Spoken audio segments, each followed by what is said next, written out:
Bonjour à toutes et tous. Aujourd'hui, nous allons traiter d'un petit exercice donc, qui va permettre de réviser la mécanique, les débuts de la mécanique, principe fondamental de la dynamique, et qui va être très axé sur les bilans des forces. Cet exercice est un extrait d'Euro de CCP, et donc le système qu'on nous présente, c'est un système constitué de deux masses M1 et M2, différentes a priori, suspendues de part et d'autre d'une poulie sans masse à l'aide d'un fil inextensible, lui aussi sans masse. Donc ça veut dire que le fil ici va toujours garder la même longueur. On dit que le fil ne glisse pas sur la poulie, donc ici on a un contact sans glissement entre le fil et la poulie. Et on dit que le système est abandonné sans vitesse initiale, la masse m2 étant une distance x2 égale h du sol. Donc ici on va instantanément paramétrer le problème en utilisant un axe OX vertical ascendant comme indiqué dans l'énoncé. Bon, un axe des Y horizontal, ce qui permettrait d'avoir un axe des Z qui sort du plan de la feuille ici, si jamais on en avait besoin. Le tout est plongé donc dans le champ de pesanteur G. Et puis, eh bien, on va avoir donc les longueurs x1 et x2 représentées ici. Donc évidemment, comme la longueur de corde est constante, si x2 augmente, x1 va diminuer de la même quantité. Ça, on en est sûr. Et donc, première question, on nous demande ce que vaut l'accélération du système. Alors déjà, là, une question à se poser, c'est qu'est-ce que le système, comment on va le définir? Donc là, on va avoir trois possibilités. Donc on voit bien une chose, on voit bien que si on veut travailler sur l'accélération, ce qui va nous intéresser, c'est le déplacement soit de la masse M1, soit de la masse M2.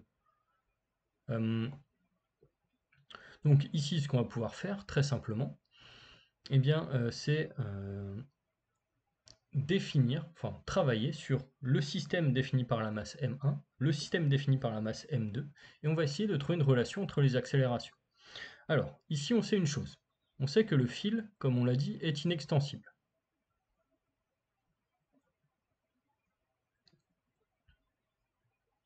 Donc cette propriété va faire que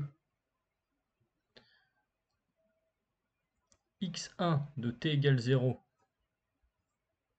plus x2 de t égale 0 vaut x1 de t plus x2 de t.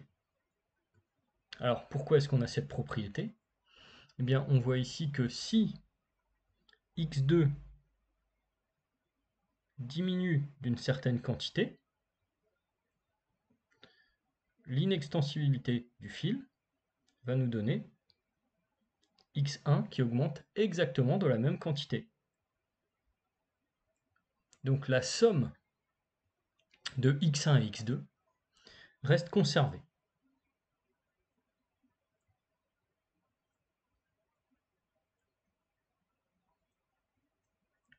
Donc ici, qu'est-ce qu'on va avoir à partir de cette propriété? Eh bien, on va avoir une propriété en termes de vitesse. Alors ici, on remarque que x2, 0 vaut h. On va avoir une propriété en termes de vitesse en dérivant l'expression qui va nous dire que x.1 plus x.2 égale 0. Et en dérivant une deuxième fois par rapport au temps, x.1 plus x.2 égale 0 également. Donc là, on voit une chose. On voit que lorsqu'on parle de l'accélération du système, eh bien, on va pouvoir parler soit de x1, soit de x2, sachant que la relation entre les accélérations va nous dire que l'accélération du point 1 est l'opposé de l'accélération du point 2, car le fil est inextensible. Donc à partir de là, eh bien, il suffit de se focaliser sur un des systèmes au choix.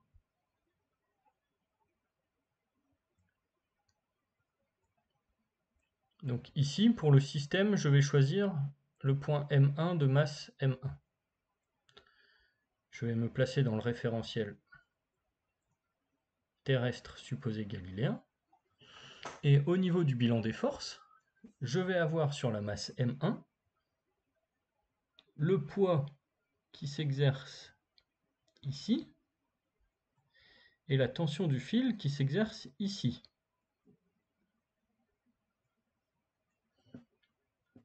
si je changeais 1 par 2,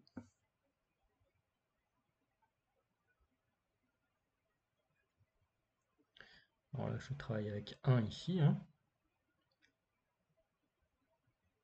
J'aurai donc P1 qui vaut M1 fois G, qui vaut ici moins M1 GEX,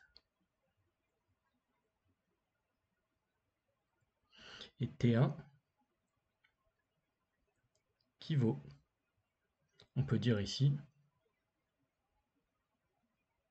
T1 sur EX. On se doute que la tension de la corde va notamment servir à compenser le poids.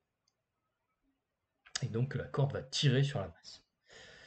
Alors, si on travaille avec le système M2,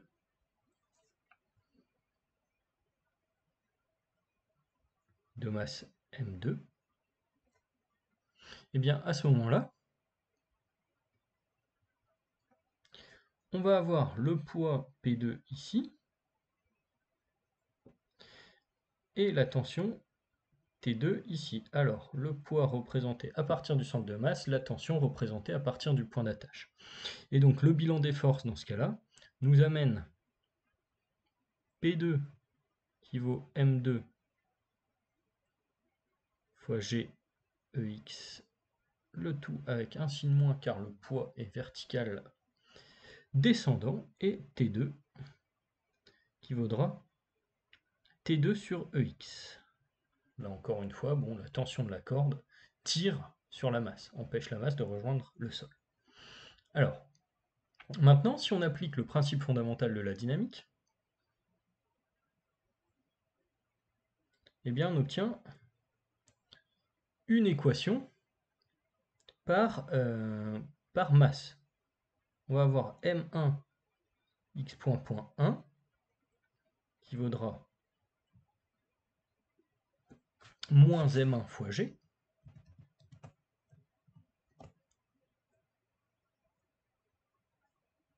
plus T1. Et on aura M1 x point 2 qui vaudra moins M2 pardon, x point 2 qui vaudra moins M2 fois G plus T2. Alors maintenant, la question à se poser, c'est de savoir ce que vaut ou ce que valent T1 et T2. Alors pour cela, on a une hypothèse dans l'énoncé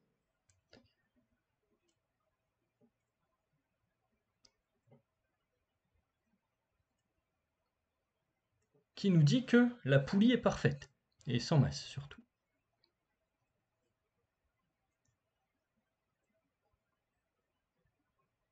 Alors, la poulie sans masse, qu'est-ce qui va se passer? Donc si on applique le théorème du moment cinétique à la poulie, donc on l'applique directement sur l'axe OZ, on aura le moment d'inertie de la poulie fois θ point point, la dérivée seconde de la position angulaire, donc dérivée première de la vitesse angulaire de rotation de la poulie, qui vaudra, alors la somme des moments. Donc ici, qu'est-ce qu'on va avoir? On va avoir au niveau de la poulie une force moins T1 qui va vouloir faire tourner la poulie dans ce sens, et une force moins T2 qui voudra faire tourner la poulie dans ce sens. Donc au final, ce qu'on va avoir, c'est qu'on va avoir R fois T1, avec R le rayon de la poulie, ou RP, RP fois T1, le moment associé à la tension de la corde au niveau de la poulie ici,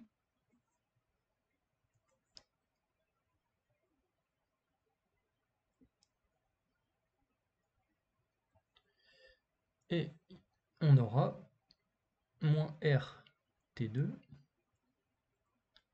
avec la force moins T2 qui s'exerce sur l'autre extrémité de la poulie. Le moment du poids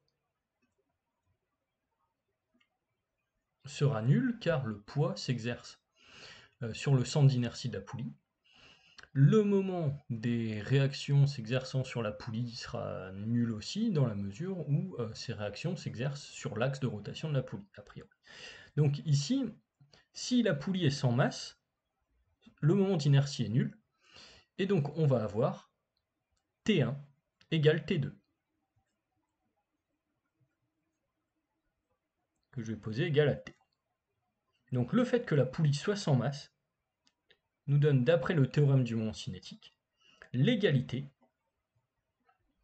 des tensions des cordes. Donc ici, si on reprend les équations obtenues à partir du principe fondamental de la dynamique, on se rappelle qu'on a x point point 1 qui vaut moins x point point 2,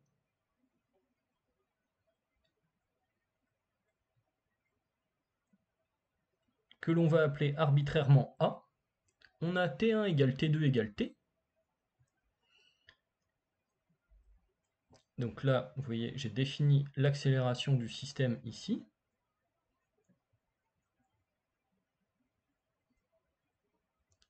Et donc, je vais finir par avoir que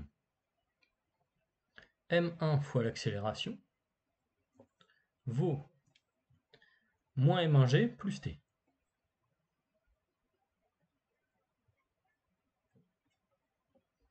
m2 fois l'accélération, ou moins m2 fois l'accélération, plus exactement, vaudra moins m2g plus t. Je fais la différence des deux équations ici. Qu'est-ce que je vais finir par obtenir? Si je prends par exemple 1 et que je fais 1 moins 2, eh bien 1 moins 2 va me donner m1 plus m2 fois l'accélération vaut m2 moins m1 fois g. Alors ici j'ai travaillé avec A qui est l'accélération de la masse m1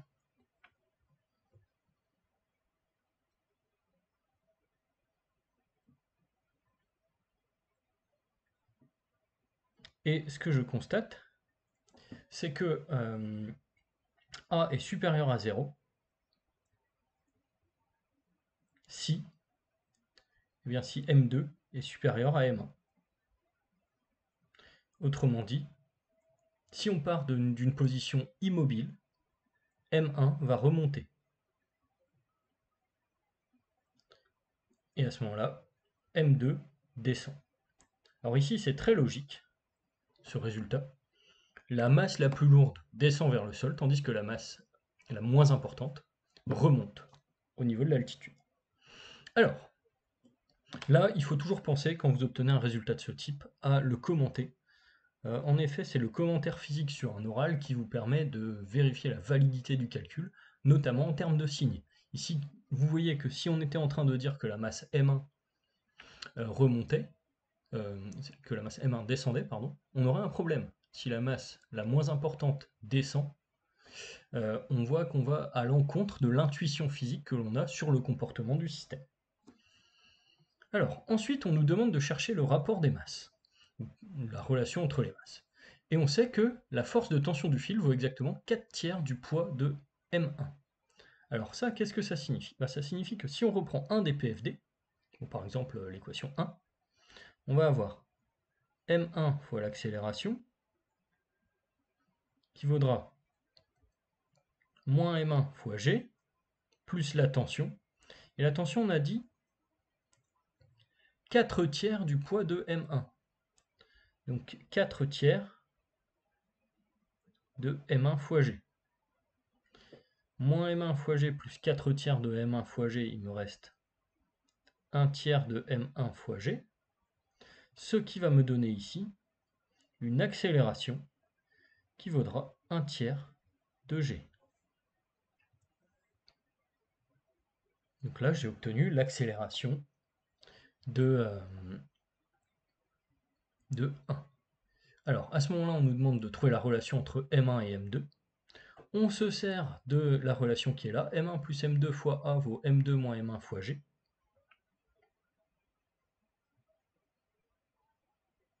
Donc ici, j'ai M1 plus M2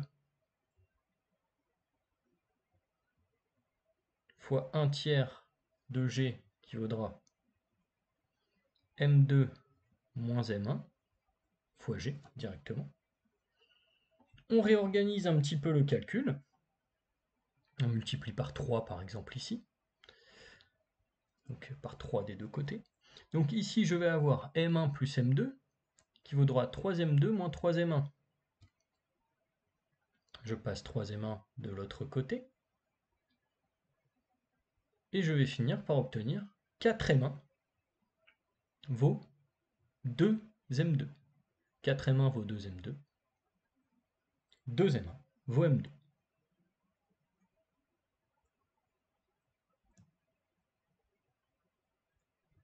Donc ici, la masse M2 est 2 fois plus importante que la masse M1 si l'accélération vaut 1 tiers de g, c'est-à-dire si la tension du fil vaut 4 tiers de M1 fois g. Alors, ensuite, qu'est-ce qu'on nous demande? On nous demande de trouver la durée taux au bout de laquelle la masse M2 touche le sol. Donc là, vous voyez, on nous dit dans l'énoncé M2 touche le sol, ce qui corrobore le fait que l'accélération de la masse M1 était positive. Donc là, on va chercher une durée de chute, c'est-à-dire que l'on va chercher le temps nécessaire pour que la masse M2 qui part de l'altitude h touche le sol. Alors, qu'est-ce que l'on sait? D'après le principe fondamental de la dynamique, appliqué sur la masse numéro 2, on sait que moins M2 fois A, donc ça ce sera l'axe M2 x point 2 si on préfère, au moins M2 fois G plus T. Donc ici en recyclant ce principe fondamental, je sais une chose, je sais que l'accélération qui est là vaut 1 tiers de G, ça n'a pas bougé. Donc je sais que x point 2 vaut moins A, vaut donc moins 1 tiers de G. Donc d'après la question précédente.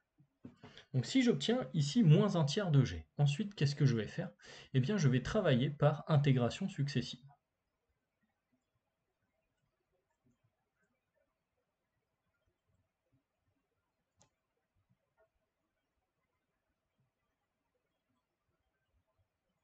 Par intégration successive, qu'est-ce que je vais obtenir?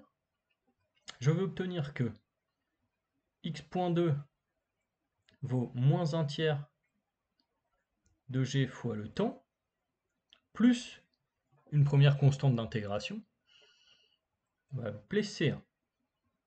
Alors cette constante est nulle, car on nous dit que le système est immobile à t égale 0.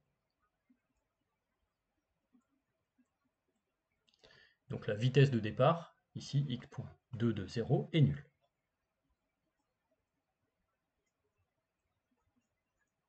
Puis j'intègre encore une fois, et j'obtiens x2 qui vaudra moins 1 sixième de g fois t au carré, plus x2 de 0, une deuxième constante d'intégration, qui vaudra ici h.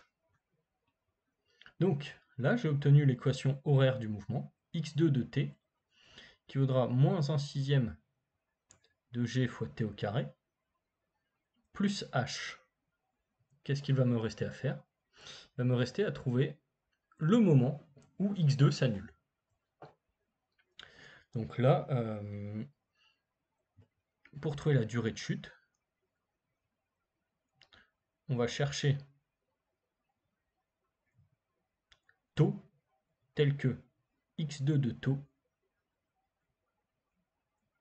égale 0. x2 de taux égale 0. Donc je vais obtenir 0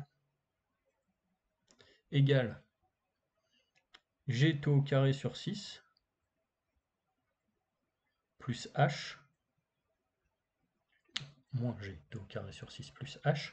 Donc je vais obtenir taux qui vaut directement par le calcul racine de 6 fois h sur g. Au niveau analyse dimensionnelle, ici, qu'est-ce qu'on peut dire? Eh bien, on peut dire que l'on a la racine d'une longueur sur une accélération. Longueur sur accélération tout pris à la racine, il va bien nous rester un temps. Donc l'analyse dimensionnelle est correcte ici. Donc là, on a obtenu la durée de chute, on a obtenu l'équation horaire du mouvement, le tout par intégration successive. Alors, vous voyez ici une chose dans ce type d'exercice. Ce qui est important, c'est le bilan des forces au départ et le fait de faire un schéma clair. Tout repose là-dessus.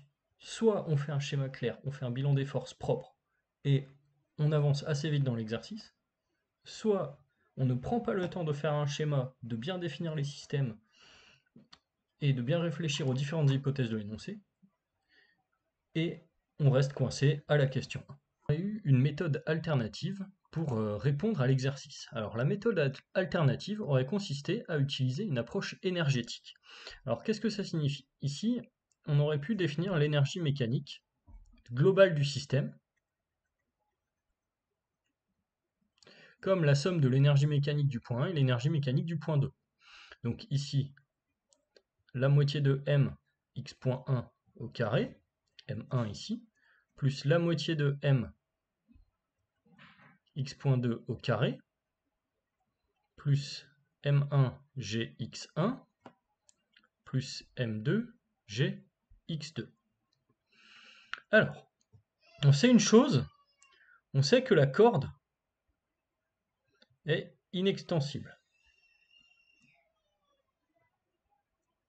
Et on se rappelle que le fait que la corde soit inextensible nous dit que x1 plus x2 vaut une constante, soit x.1 plus x.2 égale 0, soit x.1 égale moins x.2. On sait aussi que donc tout ce qui est tension de la corde est une force interne au système, et donc ne va pas intervenir dans la variation d'énergie mécanique globale du système ici. J'ai considéré un système global.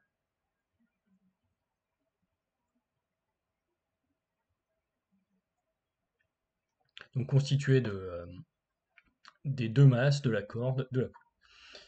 Donc, à ce moment-là, sur ce système global, je sais que j'ai conservation de l'énergie mécanique.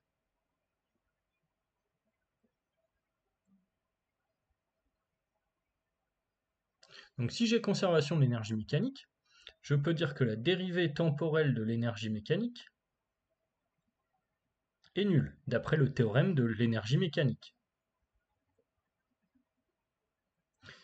Donc qu'est-ce que j'obtiens ici?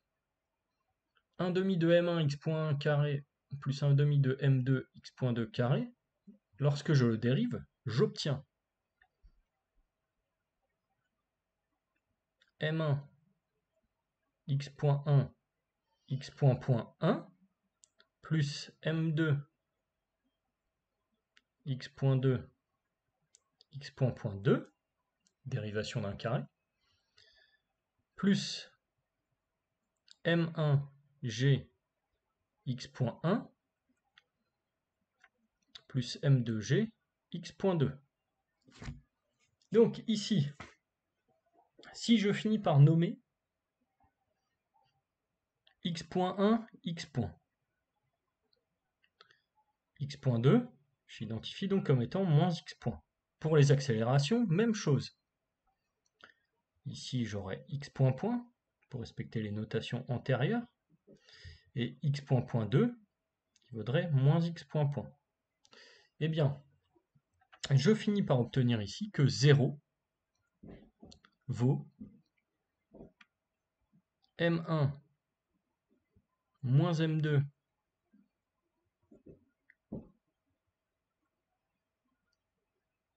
plus m2 x point. J'ai ici, on le rappelle, moins x point aussi. Ici j'ai x point. Donc là, au fait, j'ai un produit moins x point fois moins x point, donc le signe reste inchangé. Et ici, je vais obtenir plus m1 moins m2 g, le tout facteur de x point, tout ceci égal à 0. Donc le théorème de l'énergie mécanique, vous voyez, me permet de contourner le problème des tensions des cordes, qui sont à ce moment-là des actions internes à un système plus global, et d'obtenir cette équation-là. Et cette équation, Eh bien, ça va être exactement l'équation obtenue à l'issue de l'application du principe fondamental de la dynamique, à savoir que m1 plus m2 fois l'accélération donne m2 moins m1 fois g. Donc vous voyez que pour ce qui est de la question 1, une méthode alternative énergétique nous permet d'avoir un résultat beaucoup plus simple, à condition là encore de bien définir le système. Et ici le système c'est quelque chose de nouveau, ça n'est ni la masse M1 toute seule ni la masse M2 toute seule, c'est le système global. Et à ce moment-là je vois les actions internes comme des actions contenues dans le système, et donc qui ne peuvent pas participer à la variation d'énergie mécanique de ce système. Sur ce, je vais vous dire de ne pas hésiter à poser vos questions en commentaire, et je vous annonce la suite au prochain épisode.